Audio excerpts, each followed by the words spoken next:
Some photos from the past hold secrets that refuse to stay hidden. What begins as a simple photo restoration can sometimes reveal things that challenge everything we thought we knew.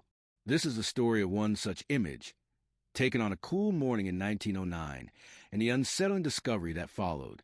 If you're into stories where history meets mystery, be sure to follow our channel and turn on notifications. You won't want to miss the next chapter in our series of strange and powerful historical finds. That October morning in 2019, Salem, Massachusetts, was covered in fog as Margaret Wheeler opened the large wooden doors of the town's historical archive. At 62 years old, Margaret had spent nearly 30 years protecting Salem's photographic past. But what she found that day was unlike anything she'd ever seen.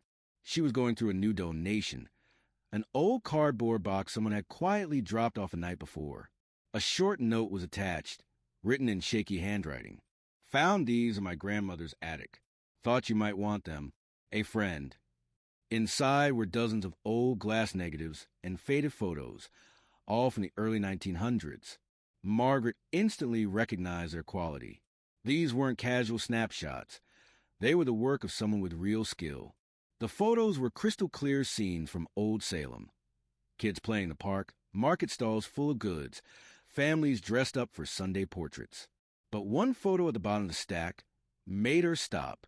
It showed a street scene from what looked like 1909, based on the clothes and buildings. A boy, maybe 8 or 9 years old, stood near an iron fence, waving at the camera. Behind him, the street was alive with horse-drawn carriages and sharply dressed townsfolk. The photo was well composed, but something about the boy's face stood out. Though he was waving, his eyes told a different story. There was a sadness in them that didn't match the cheerful gesture. The edges of the photo were badly damaged, stained, torn, and worn with age. Margaret knew it needed professional restoration if it was going to survive. She spent the rest of the morning researching the image. The buildings in the background matched what Salem's Federal Street district looked like over a century ago. The boy's outfit, knickers, a white shirt, leather shoes, suggested he came from a well-off family. Still, Margaret couldn't identify the photographer or the exact location. That afternoon, she reached out to Dr. James Chun, a photo restoration expert in Boston.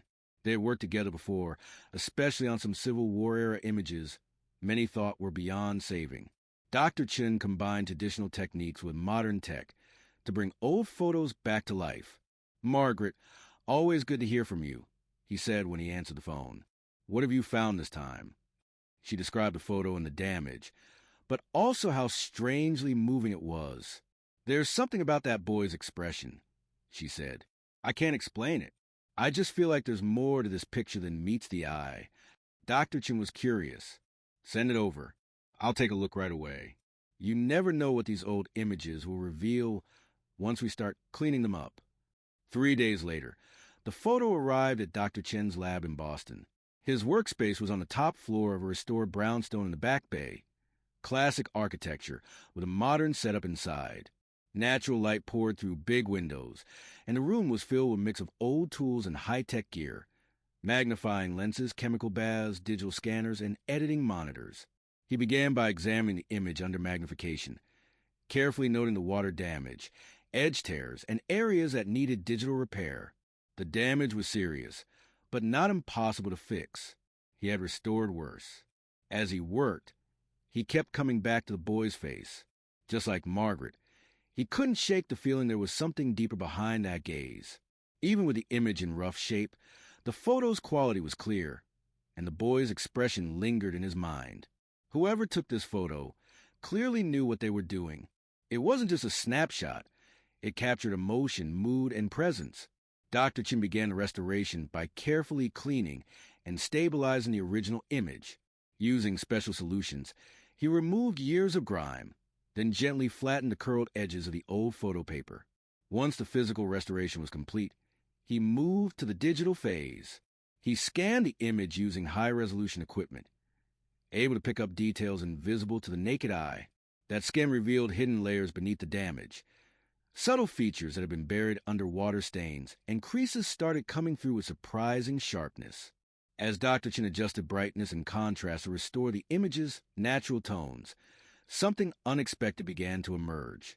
What first seemed like a simple background grew more detailed and more complicated. He worked slowly, bringing the photo back to life, one section at a time. The boy's face became clearer than ever. His features were fine, almost aristocratic, and his clothes looked expensive and carefully made. What once looked like a happy wave now seemed more purposeful, like he was waving at someone or something just outside the frame. As Dr. Chun continued refining shadows and bringing back faded details, the image became more alive. The street behind the boy was no longer a blur. It was full of life. You could now make out people's faces, store signs, and the detailed craftsmanship of the horse-drawn carriages rolling by. But it was during the final phase, when restoring the most damaged part of the photo, that Dr. Chin made a discovery that stopped him cold. He used advanced digital tools to reconstruct a badly water-damaged area just behind and to the left of the boy. As the details sharpened, something startling came into focus. The faint image of a man. He was partly hidden by the iron fence, almost lost in the background, and barely visible even after the restoration. But he was there, and he wasn't just anyone. The man's clothes were torn and messy. His face looked hollow and worn, and his hand, outstretched, was reaching toward the boy. Only a few inches separated them. Dr. Chun froze, staring at the screen. In all his years working with old photos, he'd never seen anything quite like this. This wasn't a visual glitch. It wasn't a shadow or a smudge. The figure was clearly human, clearly real, and caught in a strange, intense moment. What made it even more disturbing was what the man was wearing. While the boy and everyone else in the image were dressed in early 1900s fashion, this man looked like he was from another time. Based on the style of his jacket and trousers, Dr. Chin guessed the 1870s or 1880s. He picked up the phone and called Margaret right away. "Margaret, I need you to sit down," he said, his voice tight with emotion. "I've finished the restoration. The results are incredible, but there's something you need to see before I send it back." Margaret could hear the tension in his voice. "What is it, James?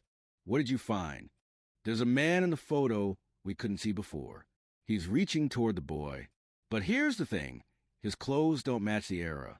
It looks like he's from a completely different decade." Margaret felt a chill run through her. "Are you sure this isn't some digital glitch? Sometimes enhancements can create things that aren't really there." "I checked it again and again," Dr. Chin replied. "The figure is in the original image. It was just hidden by damage. Whatever this is, it was really captured in 1909. Later that evening, Dr. Chin uploaded the final version of the image to a private server and sent Margaret the login details. Despite his years of experience, he hesitated before opening the file again. There was something about that reaching man that deeply unsettled him, something that felt wrong in a way he couldn't explain. At home, Margaret opened the file on her computer. Her heart was pounding. When the image appeared on the screen, she let out a sharp gasp. The restoration was stunning. Every part of the photo was now crisp and vivid, almost as if the moment had just happened. But what made her hands shake wasn't the boy or the busy street. It was a faint figure behind the fence, half hidden, barely there, yet unmistakably real. The man behind the fence was now clearly visible in the enhanced image. His face was thin and sunken, his eyes filled with intense desperation. His mouth hung open as if he were shouting, though no one could hear him. But what truly unsettled Margaret was his stare. He wasn't looking at the camera or the street. His gaze was fixed directly on the boy. And there was something strange about that look, like he knew the child. It wasn't just desperation, it was personal. Margaret couldn't stop looking at the image. She zoomed in over and over, studying every part of the man's face and posture. The more she examined it, the more convinced she became. This wasn't an accident or some visual illusion. The man's gesture, his reach, was purposeful, intentional. Her unease growing, Margaret turned to Salem's historical records, hoping to find a link between the boy and this mysterious figure. She started with newspaper archives and police reports from 1909 and the years around it, searching for anything unusual. It didn't take long before things got even stranger. Old issues of the Salem Evening News from October 1909 included reports of odd events near Federal Street, the same area shown in the photograph. People claimed they saw strange figures in outdated clothes wandering nearby. Others reported a creepy feeling of being watched as they went about their day. But it was a small article from the Salem Gazette, dated November 15, 1909, that sent a chill down Margaret's spine. The headline read, "Young Timothy Whitmore still missing after 2 weeks." The article described the sudden disappearance of 8-year-old Timothy Whitmore, son of a well-known local merchant, Charles Whitmore. The boy was last seen playing near the iron fence on Federal Street, wearing his Sunday clothes and waving to people passing by. It was the exact scene shown in the photograph. Margaret stared at the photo again. The boy's appearance, his clothes, his age, even the wave, all matched the article's description. To confirm, she checked the sketch included in the newspaper, drawn from the parent's description. It was an exact match. There was no doubt. The boy in the photo was Timothy Whitmore. Her hands trembled. The article went on to say that despite a massive search effort involving local police, community volunteers, and even detectives from Boston, Timothy was never found. The case stayed open for months before it was finally labeled as an unsolved disappearance. Grief-stricken, the family eventually left Salem to escape the memories. But the final lines of the article were the most disturbing. Multiple witnesses said they saw Timothy on the morning he vanished. He was near the same fence, waving and calling out to someone. But no one could say who he was talking to. Margaret felt sick. It was becoming clear she might be looking at the last image ever taken of Timothy, moments before he vanished. And now, a much darker question loomed. Who was the man reaching for him? And what really happened that day? Determined to understand more, Margaret expanded her search to older records, digging into death notices and articles from the 1870s and 1880s. She was looking for any clue that might explain the presence of a man dressed decades out of place. Eventually, she found it. In the Salem Register, dated September 1878, there were multiple reports about a tragic incident at a textile mill. The headline read, "Mill worker dies in factory mishap." The man's name was Thomas Hartwell, a 34-year-old employee crushed in an accident when a mechanical loom malfunctioned. His death was ruled accidental, equipment failure. But his wife, listed in later articles, insisted it wasn't just bad luck. She believed Thomas had been targeted because he'd been pushing for safer working conditions. The details of his appearance, as described by his widow, were impossible to ignore. Tall, lean, hollow-cheeked, and intense dark eyes. She even mentioned that Thomas had a habit of reaching out physically to people when he spoke, something he did often while trying to organize his fellow workers. It matched the man in the photo almost exactly. But what tied everything together and made Margaret's blood run cold was where Thomas had worked, the Whitmore textile mill. The same family who, 31 years later, would lose their only child under mysterious circumstances. It was all connected. Thomas Hartwell had died fighting for safety reforms at a mill owned by the Whitmore family. 3 decades later, young Timothy Whitmore vanished, possibly into the arms of that very man. The idea was chilling, but Margaret wasn't ready to jump to conclusions. She needed more facts, more evidence. So she focused next on the setting of the photograph itself. Where exactly had it been taken? City records revealed that the iron fence in the image had been installed in 1885, 7 years after Thomas Hartwell's death. That meant the man in the photo, dressed in 1870s clothing, was standing behind a fence that didn't exist during his lifetime. Something about that didn't add up. The iron fence in the photo had been commissioned by Charles Whitmore himself, part of a project to improve the appearance of Federal Street, a street where several of his businesses were located. But what Margaret found next added an unexpected layer to the story. Before the fence went up in 1885, the land had been home to a small boarding house. It mainly housed mill workers and their families. It was torn down the year before, in 1884, to make room for Whitmore's upgrades. Records showed that Thomas Hartwell and his wife had lived there during their short marriage. Suddenly, the pieces began to connect. Hartwell had once lived and died under the reach of the Whitmore family's industrial power. Decades later, Timothy Whitmore, son of that same family, disappeared near the exact spot where Hartwell's old home had stood. Margaret called Dr. Chun to share what she'd found. "James, I've uncovered something that stretches back more than 30 years. This photograph might be far more important than we thought." Dr. Chin listened closely as she explained the links between Hartwell, the boarding house, the mill, and Timothy's disappearance. He didn't usually lean toward anything supernatural, but even he couldn't explain away the image he had restored. "I've been thinking about this almost nonstop," he said. "I've gone over the technical details of the photo over and over. Everything, the lighting, the grain, the exposure, it all checks out as a single photo taken in 1909. That figure, whatever it is, it was present when the picture was taken." Margaret felt a chill, even though her office was warm. "So, you don't think it's a double exposure or some kind of processing error?" "I've ruled that out," Dr. Chin replied. "A double exposure would leave signs, ghosting, mismatched shadows, inconsistencies. This image is clean. It hasn't been tampered with. What we see, it's what the camera captured that day." Margaret knew what she had to do. "James, I think we need to make this public. If Timothy's family has any relatives left in the area, they deserve to know. And if there's anyone out there with more pieces to this story, maybe this photo will bring them forward." Dr. Chin agreed, though he was hesitant. "I'll write a full report outlining everything, my process, the equipment, and why we can confirm the photo is authentic. But once it's out there, we can't control how people will interpret it." 2 weeks later, the Salem Historical Society held a press conference to share the photo and the early findings from Margaret's research. The response was immediate. Local papers picked up the story, and it wasn't long before national outlets were covering it. A century-old photograph showing what looked like a connection between two tragedies decades apart. And then more people started coming forward.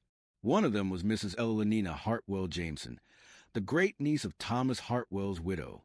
She met with Margaret and brought a collection of family letters that offered deeper insight into Thomas's death and his widow's long fight for answers. "My great-aunt never believed it was an accident," Mrs. Jameson said during their meeting.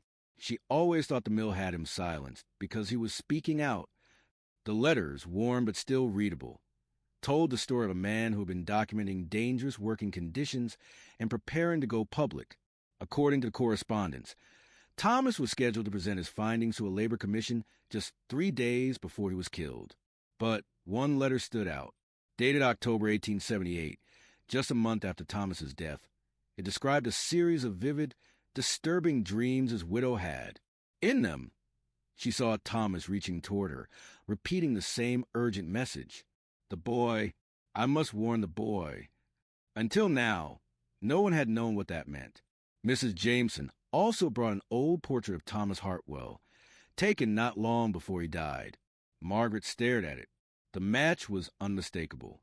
The same drawn face, the same hollow cheeks, the same intense eyes, the same desperate reach. "My great-aunt always said he wouldn't rest while the Whitmore family kept profiting from the place that took his life," Mrs. Jameson said quietly. She believed he was trying to warn someone. And now, reading about Timothy Whitmore, I think she was right. Margaret realized something chilling. Mrs. Hartwell had likely made these same connections decades earlier. But without the photograph, no one took her seriously. Her warnings were dismissed as the grief-fueled imaginings of a widow who couldn't move on. The recent media coverage brought new attention to the case, including from the Whitmore family. One of them, Dr. Zara Whitmore Chun, reached out to Margaret. She was Timothy's great-grandniece and a retired history professor. Over the years, she had done extensive research on her family's past and brought with her documents that filled in crucial gaps. "Timothy's disappearance shattered my great-great-grandfather," she told Margaret during their meeting at the archive. "Charles Whitmore was never the same after losing his son. He shut down the mill within a year and spent the rest of his life searching for answers." Among the materials Dr. Whitmore Chin brought was Timothy's personal journal, a small leather-bound diary the boy had kept in the months before he vanished. The entries painted a haunting picture. Timothy had been plagued by disturbing dreams and visions, especially in the final weeks leading up to his disappearance. One entry, written 5 days before he went missing, stood out. "The man came again last night.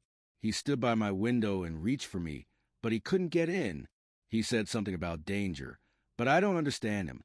Mom says it's just a dream, but he feels real. He looks sad, like he's trying to help me. Another entry, just one day before he disappeared, was even more alarming.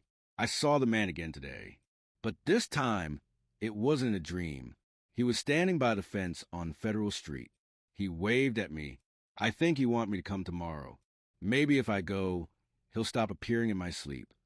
The diary suggested Timothy had been having recurring supernatural experiences involving a figure that strongly resembled Thomas Hartwell. But strangely, the boy didn't seem afraid of the man. He viewed him as a sad, maybe even protective presence. Dr. Whitmorchin also shared copies of police reports from the time of Timothy's disappearance. Some of the statements had never been released to the public. Several witnesses said they saw Timothy near the Federal Street fence that morning, speaking excitedly, yet no one could see who he was talking to. One particularly detailed statement came from an elderly woman named Mrs. Catherine Morrison. The boy looked happy, like he was chatting with someone he cared about. He smiled and nodded a lot, then started walking toward the Old Mill District. I called after him, but he didn't respond. It was like he was following someone only he could see. Police had also questioned Timothy's father, Charles. At the time, his remarks didn't stand out, but now they took on new weight. Timothy had been having nightmares about the mill. He kept talking about a man who wanted to show him something. I thought it was just a child's imagination, maybe something he overheard from the old workers. As Margaret and Dr. Chin reviewed all the new evidence, a disturbing theory began to take shape. Thomas Hartwell, killed while trying to expose dangerous conditions at the Whitmore Mill, had somehow made contact with Timothy 31 years later. At first, the encounters came as dreams, then visions, then possibly something real. But was this truly something supernatural? Or had everyone missed something more human? Determined to find out, Margaret and Dr. Chin decided to re-examine the original photograph, this time with the help of forensic specialists from the Massachusetts State Police. Using state-of-the-art digital tools, the analysts were able to extract new data from the image, details that even Dr. Chin hadn't been able to uncover during his initial restoration. What they found was deeply unsettling. First, the reaching figure's clothing was confirmed to be from the late 1800s, consistent with Thomas Hartwell's time. But more alarming were signs of physical trauma. His torso showed dark stains, likely dried blood. His left arm hung at an unnatural angle, possibly broken or crushed. Then there was Timothy. His wave, which had seemed innocent at first, took on a new meaning. Forensic imaging showed signs of distress. Dilated pupils, clenched fist, subtle tension in his face. The boy may not have been simply waving. He could have been frightened. But the biggest revelation came from deeper analysis using spectral imaging. The forensic team discovered a second figure, almost entirely hidden in the background. Damaged areas of the image had obscured him before, but digital enhancement revealed just enough. This second figure appeared to be an adult male, dressed in 1909-era clothing. Unlike the reaching man, this person belonged to the same time as Timothy. And based on his body language, he wasn't just a bystander. He was hiding, watching the scene from a distance. He seemed to be deliberately staying out of view. The implications were staggering. If the forensic analysis was correct, this photograph didn't just show the final moments before Timothy vanished. It also revealed the presence of someone who had never been reported. Someone who had stayed hidden from all eyewitness accounts. Margaret wasted no time. She contacted the Salem Police Department and submitted the forensic report.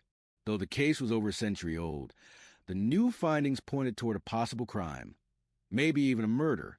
And if any descendant of potential suspects were still alive, there was a slim chance the mystery could finally be solved. Detective Lieutenant Michael Torres, a specialist in cold cases and historical crimes, agreed to take a look. "Ms. Wheeler," he said after reviewing the evidence, "this is, without question, the strangest case I've ever come across. What you uncovered is impressive, but the more we know, the more questions it raises." Torres brought a practical, investigative mindset to the table. He was less interested in the ghostly aspects and more focused on what could be proven. Let's assume for a moment, he suggested, that this image was staged or misinterpreted. Something explainable. If that's true, what does it tell us about what really happened to Timothy? Margaret and Torres began building a new theory. If the reaching figure, possibly Thomas Hartwell, could be explained by trick photography or costuming, then the real focus should shift to the second man in the background. This man wasn't dressed out of place. He looked like he belonged in 1909, and his hidden position suggested intent. It was possible that while everyone was focused on the ghostly figure, the real danger had come from someone else entirely. What if the ghost was just a distraction? If Timothy had been lured into a false sense of safety, thinking he was following a familiar presence from his dreams, then the man lurking in the background could have been the actual kidnapper, or at least involved.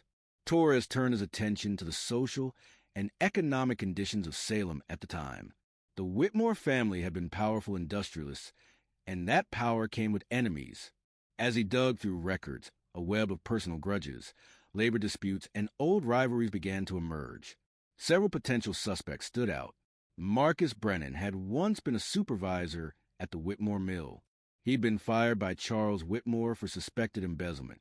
Afterward, Brennan was seen in Salem multiple times and made no secret of his hatred toward the Whitmore family.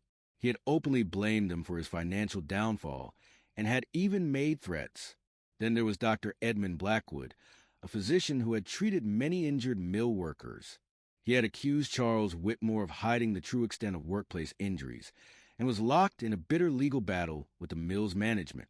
Dr. Blackwood also happened to be an amateur photographer, someone with the knowledge to manipulate or stage a complex photo. But it was Professor Harold Grimby who raised the most red flags.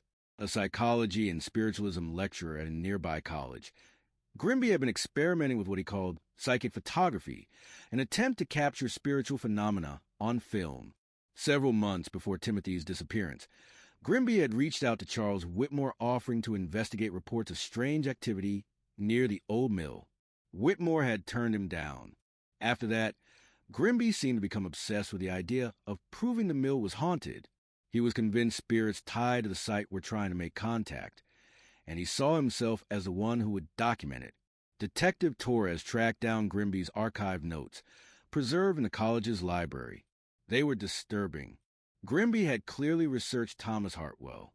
His notes included references to the 1878 accident, suspicions of a cover-up, and sketches that closely resembled the restored photograph. Some of these early images showed shadowy figures appearing beside living subjects, exactly the type of effect seen in the photo of Timothy. He had even written about using spiritual triggers to draw out ghostly energy at specific locations. This might be it, Torres told Margaret after reviewing the files. Grimby had the knowledge, the motivation, and the opportunity. He knew how to manipulate photographs. He had a reason to target the Whitmore family, and he was known to be in Salem on the day Timothy disappeared. The theory was that Grimby may have staged the ghostly figure, possibly using layered exposures or early visual trickery, then used it to lure Timothy in. If Timothy had been seeing this man in his dreams, then encountering him in real life would have felt like a sign. The perfect setup for a calculated trap. But that still left the most important question unanswered. What happened to Timothy after that moment was captured on camera? If Grimby was behind it, did he take the boy as part of an experiment? Had something gone wrong? Was Timothy kept alive? Or worse? The questions hung in the air, unanswered, but now, for the first time in over a century, being seriously asked. Margaret and Detective Torres began digging into Professor Grimby's past, his known contacts, properties, and habits around 1909. They soon uncovered something promising. Grimby had operated a private lab out of an old farmhouse about 10 miles outside of Salem. He used it for his photography experiments and what he described as psychic research. Records showed the farmhouse still stood, though it had passed through several owners since Grimby's death in 1923. The current residents, a young couple fixing it up, agreed to let Margaret and Torres examine the property. The place was bleak. Weathered boards, broken windows, and an air of decay clung to it. The couple mentioned strange finds during renovations, most notably a hidden basement room that appeared to be a darkroom. It got worse. Scattered in the darkroom were decaying remnants of what looked like a child's belongings. scraps of clothing, broken toys, and deep scratch marks on the walls. Carbon dating confirmed the items were from the early 1900s, but what they discovered next brought everything into sharp focus. Behind a false wall, Torres found a small stash of wrapped objects. Inside the bundle were a pocket watch engraved with the initials TWW, a small leather shoe, and a scrap of cloth that matched the clothes Timothy had been wearing the day he vanished. It was undeniable. Timothy Whitmore had been brought to this farmhouse after his disappearance. Whether he died there immediately or was held for some time couldn't be confirmed. But at last, the truth was known. Margaret stood silently in the basement, overwhelmed. After more than 100 years, the fate of a missing child had finally come to light. Not through luck, but through a photograph that refused to stay silent. "This won't make it easier," Torres said quietly as they prepared to leave. But at least his family now has the truth. Though the case technically remained open, due to the age of the crime and the fact that all suspects were long deceased, the Salem Police Department released a statement acknowledging that new evidence pointed Professor Harold Grimby as likely responsible for Timothy's disappearance and death. They stopped short of commenting on the more paranormal aspects. For Margaret, solving the mystery was bittersweet. She had answered questions that haunted two families for generations, but she couldn't ignore the lingering uncertainty, the feeling that not everything could be explained. Dr. Chin felt the same. "We've uncovered what happened," he told Margaret during one of their final conversations about the case. "But we still don't fully understand what the camera captured.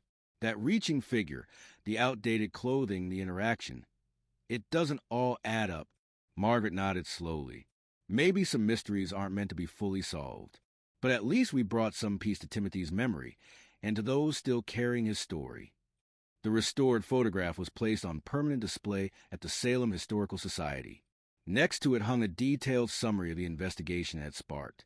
Visitors often lingered at the display, studying the image, Timothy midwave, the shadowy figure behind him. Everyone saw something different. Some dismissed the ghostly elements as early photographic tricks. Others believed the photo had captured something not meant to be seen. But no one walked away unmoved. Everyone felt the same quiet sadness for the child lost and the families broken by his disappearance. Margaret often returned to the exhibit in the quiet hours after the museum closed. She would stand before the photograph alone, remembering the strange journey that started with a box left on a doorstep, a journey that taught her one powerful truth: the past never really stays buried. It waits until someone is ready to see it. The photograph now rests behind glass, perfectly lit in the center of the Salem Historical Society's main exhibit hall. It's easy to miss at first glance, a quiet black and white image faded by time. But visitors who stop and look closer never walk away unchanged. It's not just a picture of a street scene. It's the moment before a boy disappeared. It's the trace of a man who may never have left. And it's the story of two families tied together by grief, injustice, and a history that refused to stay buried. The investigation that began with a dusty donation box had evolved into something no one expected. What was supposed to be a routine restoration project turned into the reopening of a 100-year-old cold case. At its center were Margaret Wheeler, a dedicated historian with decades of experience, and Dr. James Chun, a forensic photo expert who believed in facts, not folklore. Yet what they uncovered challenged both logic and history. From the moment Margaret first saw Timothy's expression in the photo, that strange mix of innocence and fear, she knew there was more to the story. And with each layer of restoration and research, the story deepened. A missing boy, a grieving family, a worker crushed under suspicious circumstances, a photograph that seemed to hold more than a single moment. For Detective Michael Torres, the case was unlike anything he had worked on. He approached it the way any good investigator would, looking for real-world explanations. But even he was forced to admit that the evidence didn't always fit neatly into the boxes of logic and reason. What the investigation did prove, however, was this: Timothy Whitmore had not simply wandered off or vanished into thin air. He had been taken. And while the theories about psychic photography and supernatural visitations added layers of mystery, the physical evidence left behind at Professor Grimby's farmhouse was impossible to ignore. Timothy had been there. That much was fact. Whether he was lured, tricked, or guided to that location, by someone pretending to be a ghost, or by something harder to explain, remains unknown. But the discovery of his personal belongings in that dark, forgotten room beneath Grimby's home offered the final, tragic piece of the puzzle. For Margaret, the case had become more than just a professional responsibility. It was personal. She had come to care deeply about the boy in the photograph, the boy no one had ever truly looked for after the headlines faded. And she felt an obligation to ensure that his story would never be forgotten again. In many ways, the image became a symbol of how the past continues to shape the present, a symbol of unresolved pain passed down through generations, a reminder that the truth can be buried, but not erased. And yet, the photograph still raises questions no one can answer. Who, exactly, was the reaching figure in the image? The forensic team confirmed the clothing belonged to a different time period, decades before the photo was taken. The face, features, and even posture closely matched historical records of Thomas Hartwell, the mill worker who died under suspicious circumstances in 1878. But how could he have appeared in a photo taken in 1909? Was it an elaborate hoax? A staged illusion? Or was it something else? Something we're simply not equipped to understand? Dr. Chin still wonders. I've studied the technical side of that image more times than I can count, he told Margaret during one of their last talks about the case. It doesn't behave like a manipulated photo. And if it was staged, it was done with a level of sophistication that shouldn't have been possible in that era. Even today, experts remain divided. Some believe the image was the product of early photographic trickery. Others point to Professor Grimby's known experiments with spirit photography and suggest the photo was part of one of his failed stunts, one that turned into something much darker. But others, including descendants of both the Hartwell and Whitmore families, believe the photograph captured something real, something no camera should have been able to see. In the end, the mystery remains partly unsolved. Timothy's fate is now known, but the image, the exact moment when past and present, tragedy and memory collided, refuses to give up all its secrets. That may be what draws people to the exhibit. Visitors come with curiosity. Some bring skepticism. Some bring reverence. But they all leave with a quiet sense of reflection. The photograph doesn't scream for attention. It whispers. And what it whispers depends on who's listening. For Timothy's descendants, it brought something long overdue, the truth. After generations of unanswered questions, they now had clarity. And though painful, it gave them the peace of knowing that their ancestor didn't simply disappear.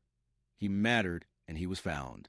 For the Hartwell family, the story confirmed what had long been suspected, that Thomas had died not just in a workplace accident, but as part of a deeper injustice. His widow had spent her life searching for answers, and though she never saw the truth revealed, her voice had finally been heard. As for Margaret, she often returns to the museum after hours, when the crowd are gone and the halls are still. She stands before the photograph, not as a curator, but as someone changed by it. "It taught me something I never expected," she once said.